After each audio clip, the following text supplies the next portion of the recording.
Som en Xisco Maturana i crec que no seré molt original perquè recomanant Sebastià Alsamora és el més gran de les nostres lletres mallorquines actuals, respectant altres referents, però és vera, en Sebastià és fantàstic. I aquesta obra és una obra cabdal.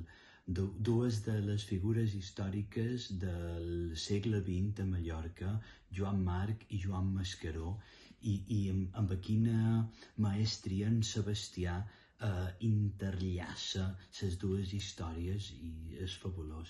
I ja que en xerram i amb un poquet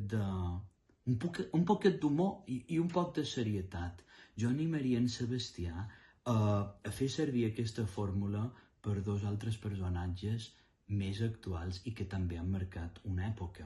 Si ho ha fet abans en dos homes, ho podria fer en dues dones, Maria Antònia Munar i la Paca. És un poc transgressor, però ho dic des del respecte i l'admiració.